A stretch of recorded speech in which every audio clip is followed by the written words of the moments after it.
Good afternoon. It's Friday, the 7th of July 2017, just after 1 o'clock. Welcome to UK Column News. I'm your host, Mike Robinson, and I do apologise, Patrick, I've got the lower third wrong, so your name is not Brian. Okay. Right, we're going to get straight into this today, Patrick, with a fantastic story here. The headline here is 350 diplomatic flights carry weapons for terrorists. Yes, this story is published by the Trud newspaper. This is based in Sofia, Bulgaria, and to help us get through this story, and we're going to talk to the journalist who broke it. Diliana Gitaniera is joining us on the live link from Sofia, and essentially we'll talk to her in a second. What this is about 350 charter flights from Silkway Airlines. This is based in Azerbaijan. And these are trafficking weapons internationally and using diplomatic charters in order to sort of conceal the business of these flights. And this goes everywhere, including Syria. But it's not limited to that. We're talking about Africa, Afghanistan. We're also talking about the Congo. So weapons all over. So let's put this into a little bit of context, Patrick. Here's a map showing where some of these weapons are going. So as you can see, we're talking mainly about Baku in Azerbaijan being the hub of this international weapons trafficking operation. And we're also going to say that this is primarily NATO member states. And the airline in question, this charter airline, Silkway, they have a record of doing NATO charter flights. In fact, we'll talk about this a little bit later, but yeah, one of their planes crashed at Bagram Air Force Base in Afghanistan a few years ago, and that was a big incident, basically. But doing business, basically doing work for NATO. Right. So let's bring in our guest, Diliana Gitaniera. She's an investigative journalist, 15 years an investigative journalist and a Middle East correspondent. She's worked on Libya and also in Syria. And she's joining us on the live link from Sofia, Bulgaria. Thank you for joining us, Diliana. Thank you for having me. And so this is a pretty tremendous story, Diliana, and we first saw your previous report, which you broke, and it got syndicated by a few big news outlets previously about the Bulgarian weapons cache, which you discovered when the liberation of East Aleppo back in December 2016, you were there in Aleppo and you found these weapons and traced this shipment back to your home country, Bulgaria. So just let's introduce this story a little bit. Tell us how this started. Yeah, right. In December of last year, I was reporting on the Battle of Aleppo when the jihadists, or to be precise, al-Nusra Front, Al-Qaeda affiliates in Syria, retreated from their positions. I was able to get inside those 9 underground warehouses full of heavy weapons with the country of origin Bulgaria. So I filmed those weapons, and this was the proof that Eastern European weapons are supplied to terrorists in Syria. The Bulgarian government denied all those allegations, and their response was that those weapons were bought by another country. So it wasn't a direct shipment to the terrorists. With my last article, actually, I disclosed the way in which those weapon supplies end up in the hands of the terrorists, not only in Syria, but also in Yemen, in Congo, in Pakistan, wherever you can think of. The dimensions and the gravity of those weapon supplies on diplomatic flights, they're tremendous and they're shocking for me as a journalist, as a Bulgarian. I can't accept that this could be possible to be carried out by a state-run company. In this case, this is Azerbaijan's Silkway Airlines. And Azerbaijan as a state is involved because the scheme is, I will explain, the Ministry of Foreign Affairs of Azerbaijan sent instructions to the embassies of Azerbaijan in Europe, in Asia, in Africa as well, to request diplomatic clearance.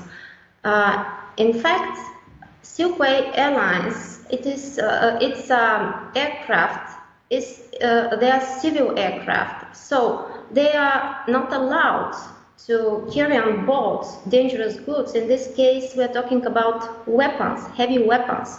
So they use this loophole in the law and in the international regulations, which allow them to get permission or exemption from transportation of dangerous goods, and it is granted by the local authorities. This is how the scheme has worked for at least 3 years. I have documents for 350 diplomatic flights with heavy weapons, and I have the proof, and I saw this myself on the ground in Syria, that the very same weapons end up with the jihadists in Syria, not only in Syria. And I might add that you also identified some of these Bulgarian weapons in ISIS propaganda videos, which are available as well online. So you confirmed that some of these weapons have made it into the hands of ISIS as well, right? Yes, this information, it is provable, it is easily verifiable. Those films and footage posted online on the official propaganda channels of the Islamic State, they prove that Bulgarian weapons and Eastern European weapons are used by the terrorists. Mm-hmm. And also the other thing that was interesting, the 122 millimeter Grad rockets, and these are the same Grad rockets that the so-called moderate rebels are shelling civilian areas in West Aleppo, or in Aleppo right now. Even today, they're still taking some Grad rockets as well from outside, from the so-called rebels. These are the same weapons, right? It's shocking how they call them moderate rebels. How can rebels be moderate when they are heavily armed, when they kill civilians? Because I saw myself, one of those Grad rockets fell next to us in western Aleppo and killed and beheaded a mother and her child in front of me. I saw them dying before my eyes by the very same rockets fired by the so-called moderate rebels in Aleppo. Those were not moderate rebels, those were Al-Qaeda affiliates. And I traced those rockets, and according to the documents which I obtained from the Azerbaijan's embassy to Bulgaria, those rockets were transported on diplomatic flights.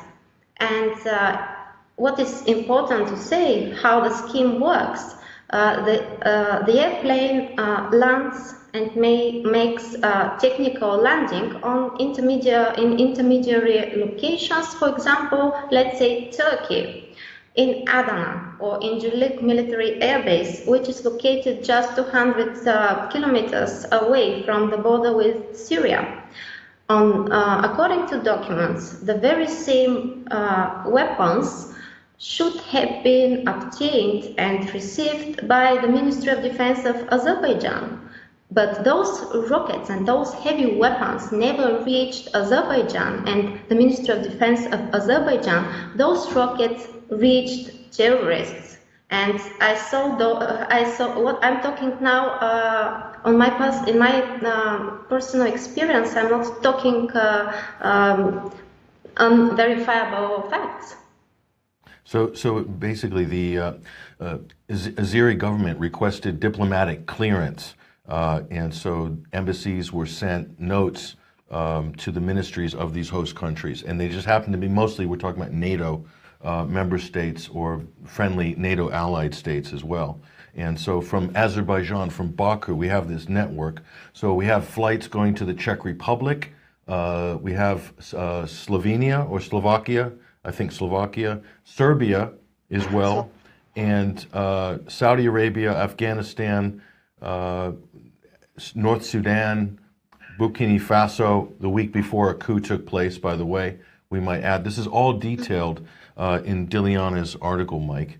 And also, in terms of the U.S., you've also uncovered $1 billion if you total up the weapons transfers with the United States, a total of $1 billion in weapons transfers. This is quite a substantial cachet of weapons. What other countries besides the U.S. are involved in this? What Western countries did you see? I think Sweden was mentioned as well, possibly Norway. Explain who's involved.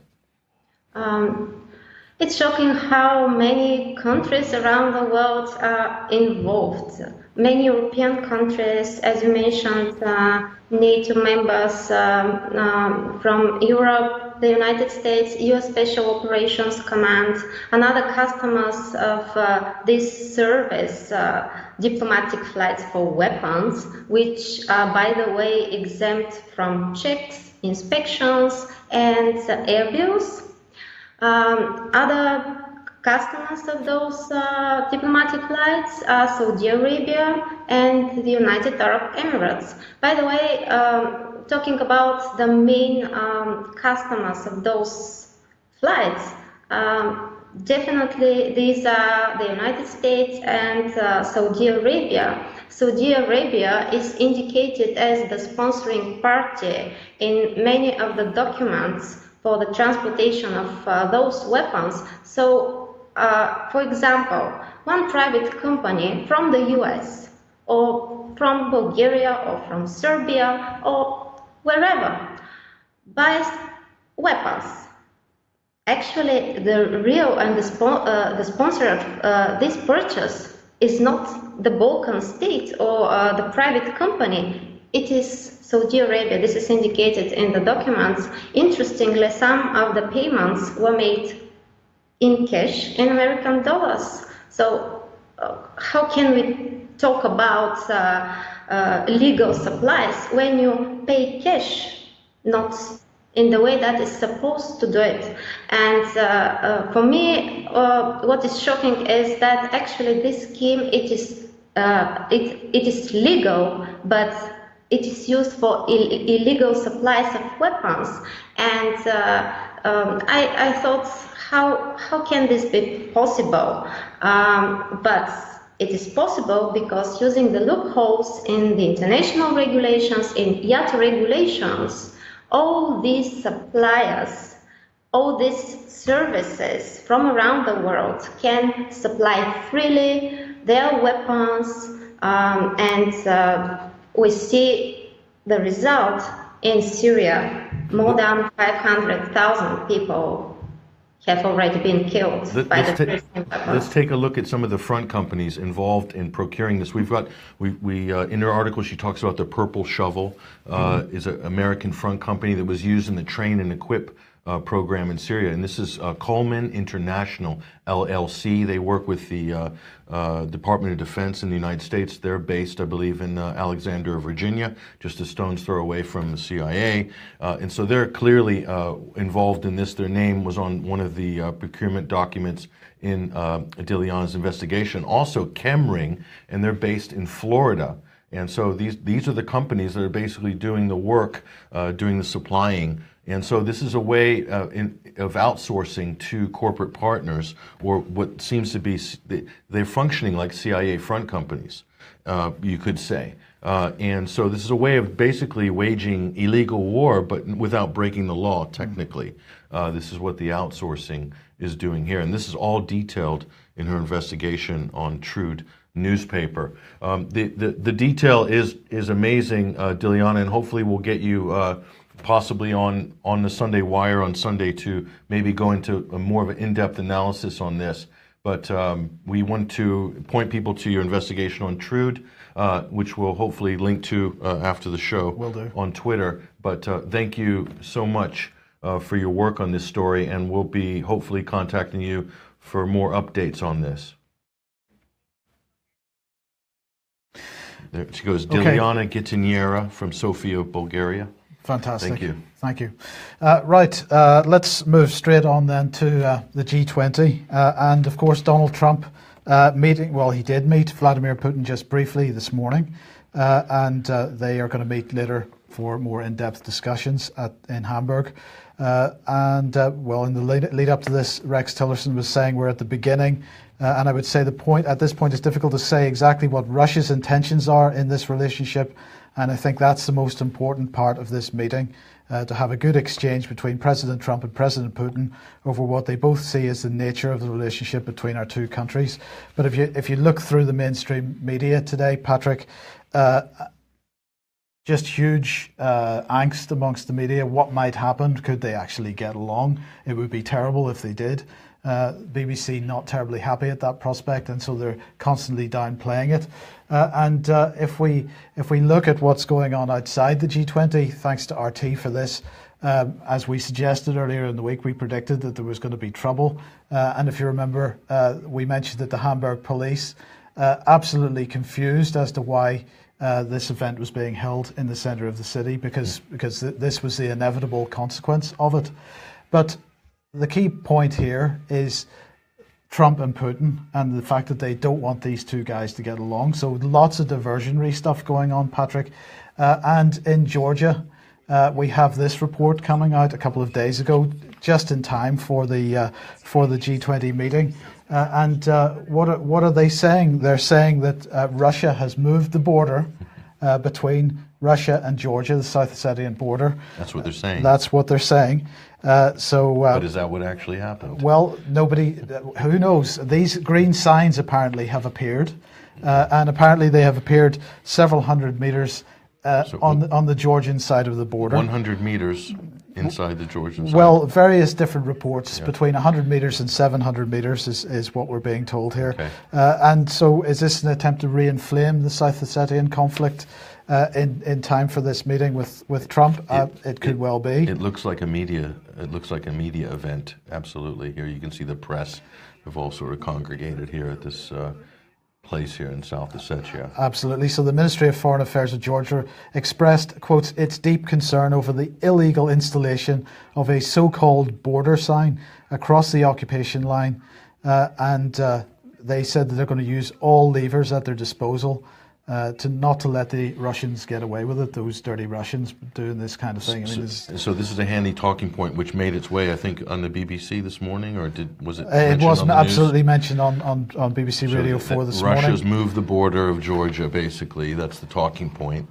And so demonization of Putin, and in terms of Trump and Putin in the same meeting, it's like moths to a flame for the Antifa and all the various controlled opposition street absolutely. Operatives and things like that. And let's not forget that we've just come out of a whole week of conferences held by various people in the UK on Ukraine.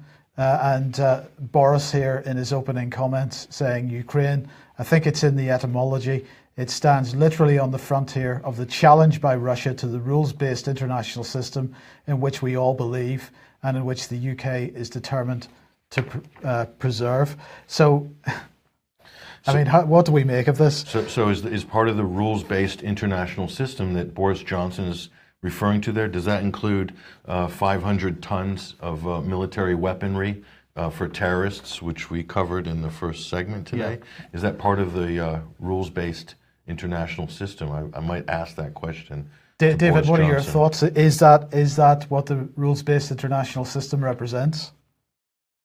I can tell you exactly what the rules-based international system represents. George Herbert Walker Bush explained it. He said the New World Order is coming, and this represents a situation where the rule of law, not the law of the jungle, will govern international politics. So rules-based international order is New World Order, is central control of the whole globe by people that you cannot see and cannot get rid of. And it would appear that both Trump and Putin are not playing by that game and are somewhat off reservation. Indeed. But, let's look at another clip from RT from the G20. And this is something you sent me earlier. David, thank you for this. Ken Livingston's comments. Let's just listen to this and we'll comment on them. Okay, let's focus on the meeting itself. What's going on behind those doors. How tricky is it going to be to get the G20 leaders even on the same page here? Chancellor Merkel laid into the US for not being cooperative. There are rifts between the US and China, rifts between Turkey and the EU. Wow. Is it going to be, I'd love to be a fly on the wall of that place. How difficult is it going to be to get everyone singing off the same page, or is that not the point? Is the point just to get everyone talking? Well, what I found interesting here, we got mayors from all around the world. There's a huge consensus and agreement. Mayors are doing things to tackle the problems of climate change. Most governments are slow to react. I'm almost beginning to think it's time to abolish governments and just let the world be run by large cities. I mean, if you're a mayor, you're living in your city, you're aware of its problems, you know you need to tackle them. Too many presidents and prime ministers live in a sort of academic world where they're debating ideas and theories, and very often get caught up in wars that are completely unnecessary, like in Iraq and in Libya. Yeah, because David, city-states in the past never had wars, did they? They didn't, and apparently being ruled by a mayor is somehow different from government. We're going to abolish government and replace it with government, but in the meantime, your nation has gone.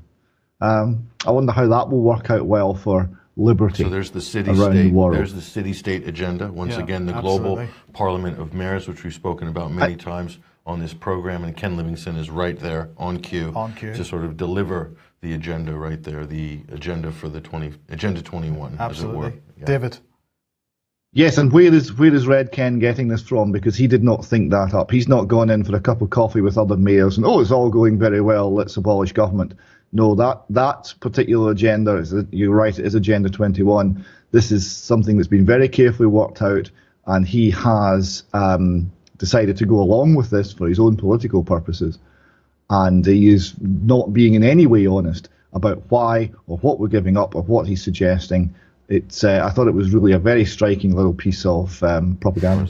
Absolutely. Well, let's move straight on to Syria then. And this report for the European Council on Foreign Affairs, European Council on Foreign Relations, and this is Crispin Blunt, who's the chairman of the the Foreign Affairs Select Committee, and who's that on the right there, Patrick? That looks like our local MP, Johnny Mercer. It is indeed. It's our local MP, Johnny Mercer, and they've written this joint article, joint paper rather, how Britain should respond to chemical weapons attacks in Syria.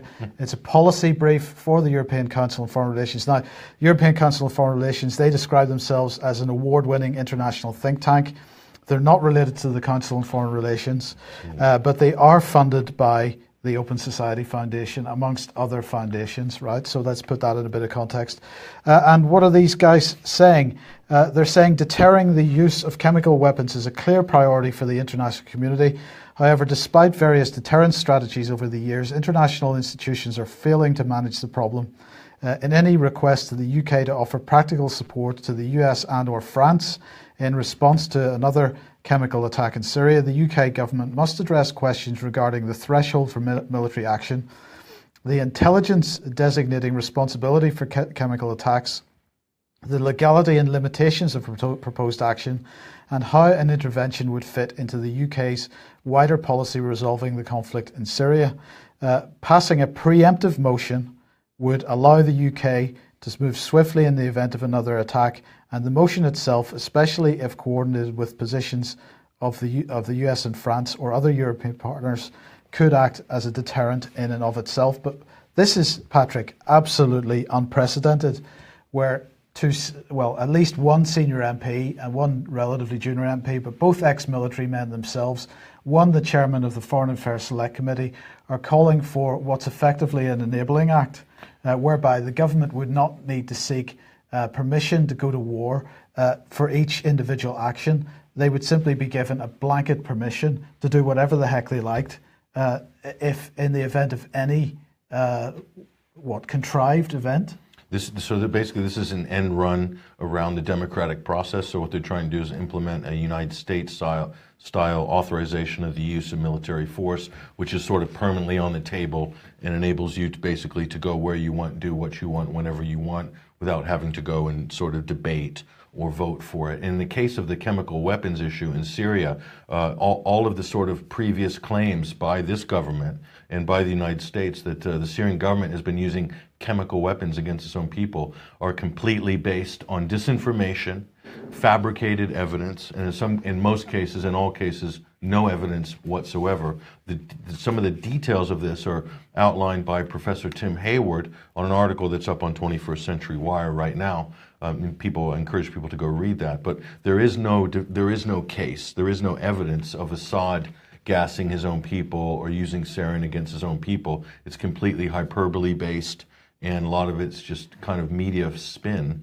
But there's absolutely no evidence to suggest other than doctored evidence by the so-called rebels or by al-Nusra Front in the case of Khan Shaykhun in April. So there is nothing. David, how many times do we have to hear rhetoric like the intelligence designating responsibility for X, Y, or Z? How many times are we going to be fooled by bogus intelligence? Have we still not learned the lessons of 2003? Well, I think we may have, because this is why this egregious little idea has come forward, because what it's saying is, well, we can't actually get a vote through Parliament when we're looking at actual evidence of a gas attack, because the evidence is, well, rubbish. So what we'll do is we'll not look at the evidence, we'll look at a hypothetical case. And the hypothetical case is, the hypothetical evidence is much more convincing.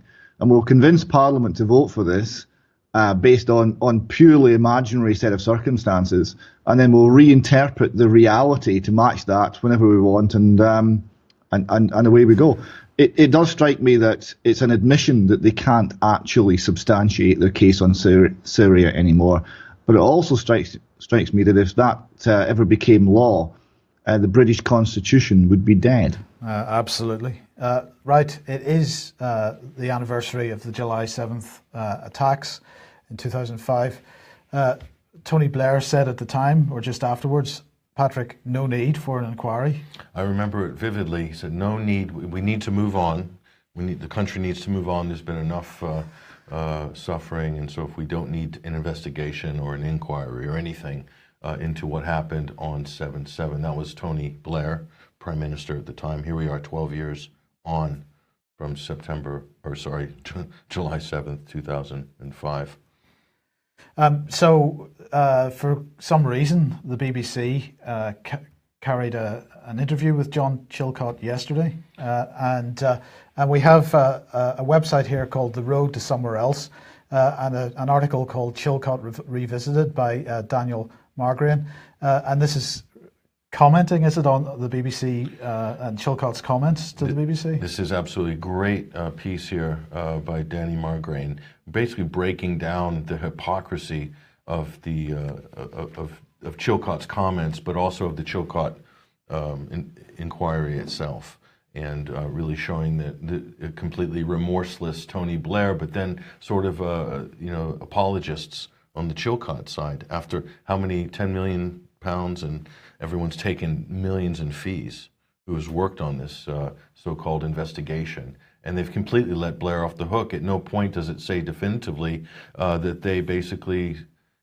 fabricated or they built the intelligence, sexed up the intelligence around a predetermined policy to attack Iraq, which is totally provable. But some of Chilcot's comments were just nutty, emotional truth.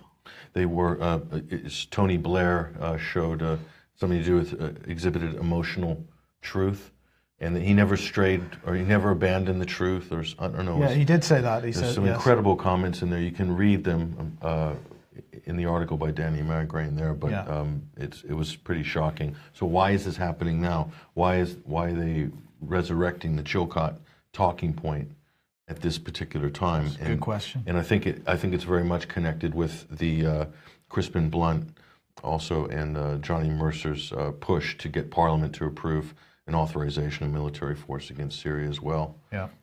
Of course, in the meantime, the United Nations and the United States are dying to get directly involved in Syria. They're pretty much being held out of the situation at the moment because of threats from Russia and so on over downed Syrian aircraft.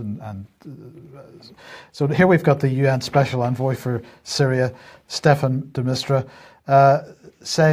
commenting on the fact he believes that the Astana peace process and the Geneva peace process are compatible. They basically should be brought together in some way. He said Astana is particularly meant for producing a ceasefire, what they call a de-escalation, and that's why we believe that Astana does deserve patience and support.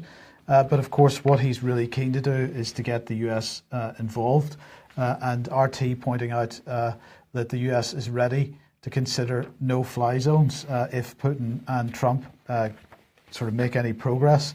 But is this any more than Tillerson giving a different perspective than Trump, or a different fighting a different course than Trump, or what do you think this is about? What this statement by Tillerson, generally by the U.S., is just the U.S. attempting to remain relevant in Syria, and so to sort of impose itself somehow in the process that they've been kind of left out of, which is the Astana process. The United States has been on the sidelines. Meanwhile, Syria, Turkey, Russia, Iran have been driving that agreement, which has been very effective. You contrast that to what's going on in Geneva, which is just a talking shop to try to give some political legitimacy to the Syrian opposition. Somehow they might sort of take over in this parallel universe that sort of the West is continuing to operate in. But the comments by Tillerson is interesting. He said he wanted to ensure, Russia must ensure that no faction in Syria illegitimately retakes or occupies liberated ISIS areas or liberated from other terrorist held areas. So basically, I think he's including the Syrian government in there, so they can't retake or occupy their own territory that's been liberated from ISIS. So they're also saying Russia must guarantee that the chemical obligation, that they must prevent chemical weapons attacks. So what they're doing is trying to sort of get Russia sort of cornered here, that they're somehow responsible, because the U.S. cannot dictate facts on the ground. Russia is in control of the situation in Syria. So now the U.S. is putting this sort of moral imperative on Russia's shoulders. And so setting it up for basically another Khan Shaykhun incident, which they will point the finger at Russia. That's what it looks like. Everything is kind of pointing to some false flag scenario in the near future that the West, the U.S. and Britain, will use to ignite some sort of renewed call for intervention or sort of a game changer in Syria, because they've completely lost all ground in Syria, Mike. So the U.S., I might add, has, well, I don't know if we're getting into that story or not, but 8 bases on the ground in Syria, including 6 air facilities. And so they want to no-fly, so they're building airstrips in Kobani and Hasaka and places like this in northeastern Syria. So it's clear the U.S. has got this plan to take control or to enable a Kurdish, possibly the Kurdish autonomous region, or I don't know. The only thing I can explain this, Mike, is that the United States is only in Syria to fight ISIS. So the longer ISIS is able to exist there, or jihadists or extremists and terrorist groups, then the longer the U.S. will be able to exist there. Once the terrorist threat is gone, the U.S. has no business there, even according to their own so-called self-styled mandate. So that's what I see. This is just basically putting off the eventual defeat of ISIS and al-Nusra and other related so-called rebel groups in Syria.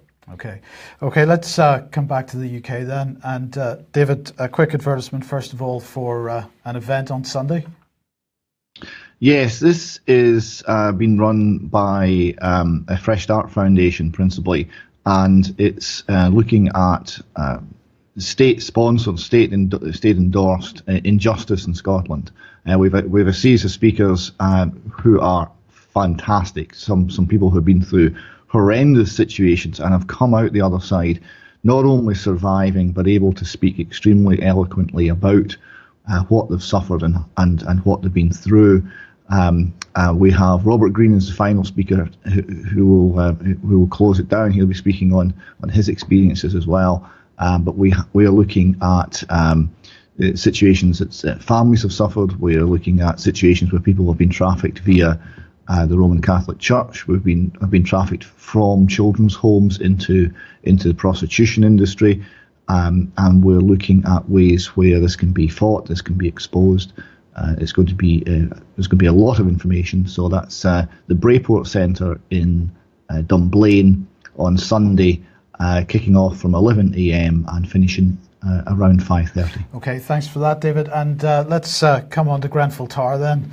And you wanted to tear strips off this particular Guardian article. The headline is Grenfell Tower, fireproof cladding specified by architects used only on ground floor.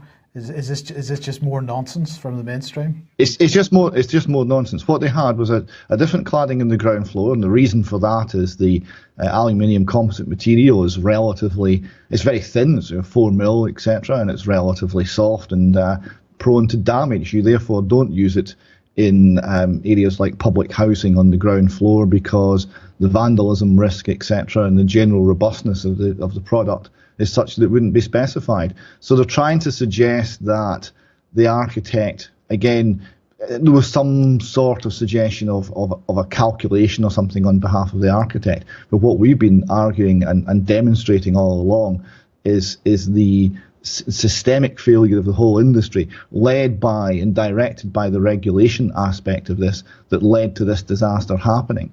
And the attempt to pin it on one architect is a bit troubling. You have to remember there's 191 buildings have now failed their ad hoc fire safety test, because they are tall and they have the same cladding material used. So there's 191 architects who made exactly the same blunder, exactly the same mistake.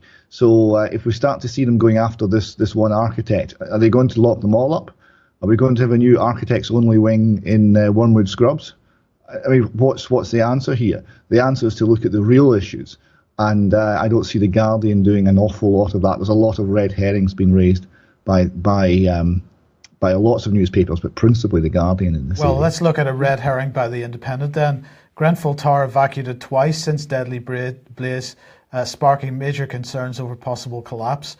It has been standing for a while now, David. Is it going to collapse on its own footprint here? No, that's unlikely. There has been some sort of monitoring system placed in, which is unusual. That alone indicates that there's some concern over stability. And there was this monitoring system was triggered. Apparently, movement of 5mm was reported, and 5 millimeters in a structure that size, assuming it's sway, is not really a great deal. And the response was to sound a lot of air horns and evacuate the building. So you can imagine how the people around about, living in the houses around about the tower, felt about that.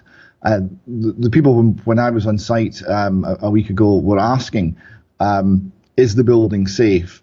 And the fact that they're having to ask that is very strange, because one of the first things that a council would do after a serious fire like that would be to have a structural engineer's report on the safety of the building, because they're putting people in, forensic people, firemen, investigators, they're putting all of these members of their staff into that structure. They have to know how safe it is in order to do that. There's a duty of care for their own people, if nothing else. So there must be a structural engineer's report assessing that building. But of course, once again, it's not been made public. The people on the ground in Grenfell have not been told. They're left to guess. And David, the public inquiry, the judge-led inquiry, the poor old judge seems to be having a hard time. Well, the poor old judge met the residents of Grenfell, and he came off quite significantly second best. And he was defending his position to say how experienced he is and how noble he is and how honest he is and how dispassionate he's going to be in viewing the facts. And of course, the people of Grenfell were saying, well, that's all very good and well, but that's not the problem. The problem is you went on national television and you said you were going to disappoint us on the terms of reference of this inquiry, and that was before you even spoke to us. How can we have any confidence? The bad thing was he basically told them they were talking nonsense, and they didn't basically understand his words. I thought it was a pretty shocking response from him. It was, and the response back from the audience was, "We'll send you the clip." You know, this is all on video. It's all on the public record.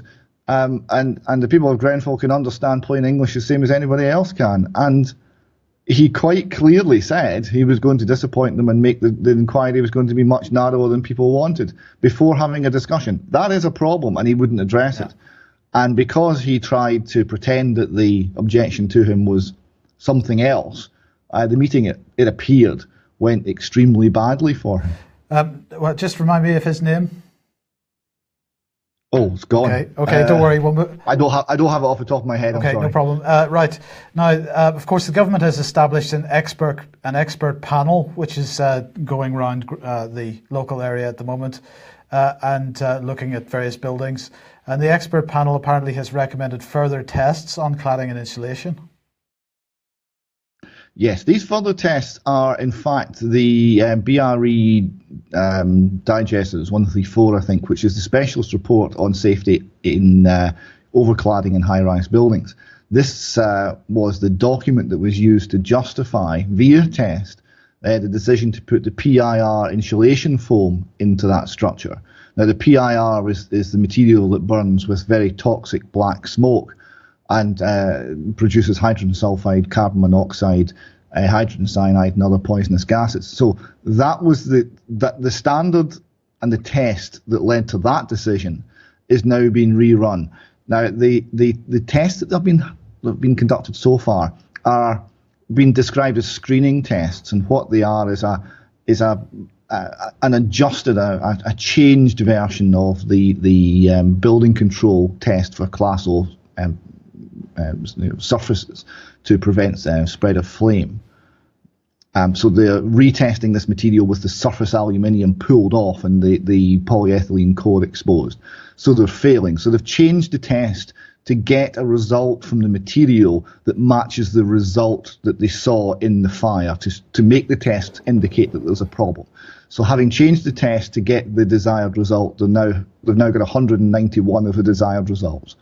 But what does that really say? What does that really tell them? Well, not very much. So they're now going to recreate a more realistic test. Now, to be fair, it's a large panel.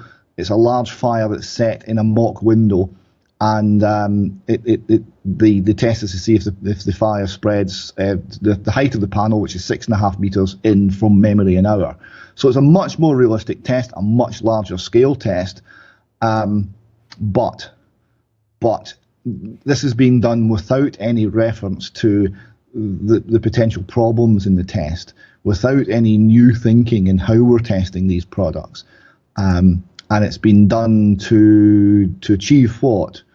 Or what are we going to get with this? Are we going to have to evacuate a lot of buildings? Are we going to find some sort of justification? I'm not quite sure where they're going with this. I don't know that they are. I think this is just, well, we've got a test. It tells us something. We've got that one on the shelf. Let's do that. Yeah. Because we have to do something. Yeah. Okay. Thanks for that, David. Look, we're going to end on an article here. Named person legislation is an assault on families that must be opposed. This, I believe, is written by your good lady wife. So we'll end on this Scottish story because named person, Leslie is saying, has not gone away. It most certainly hasn't. There was a lot of jubilation from the No to Name Person campaign when the government finally came out and said, well, we're making some changes. But analysis of those changes revealed that we haven't really made much progress. What named person was pure and simple fascism. What we've now got is less well-organised fascism. To give you a couple of examples, the requirement for action on the named person is still well-being, and well-being is still undefined in any legislation. So the named person has to act when the child's well-being, which can be anything, is somehow threatened. That is a ridiculous piece of legislation. And the action of the named person must protect this well-being and must do so by sharing information with lots of other bodies. But the sharing of that information is based on welfare, which is a completely different threshold and means a risk of significant harm. So they have to act to protect well-being, but do so on the basis of information that is not shared on the basis of well-being, but shared on a different basis entirely. It's a shambles.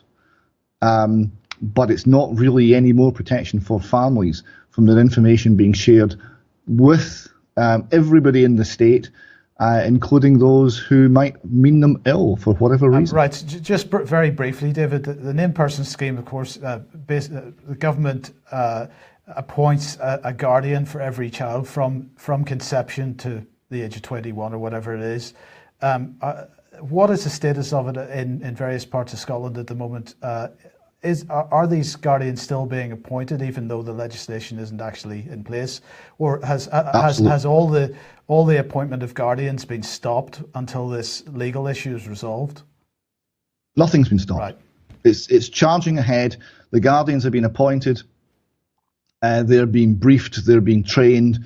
There's no indication that the training has changed. There's just a little warning. Oh, you must obey the law when it comes to sharing information, and some of the guidance has disappeared. There was one, the Information Commissioner was shown in a video in Perth explaining how the new named person legislation lowered, and she lowered the threshold for sharing information from welfare to wellbeing. That video's disappeared. There's one or two other bits have been edited out, but there's really no change, and it's moving ahead.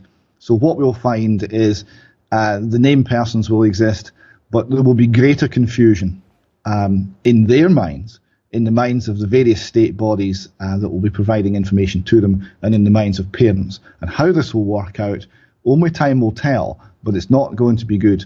And what parents need to do is organise in order to oppose this fascist legislation, because that's what it is.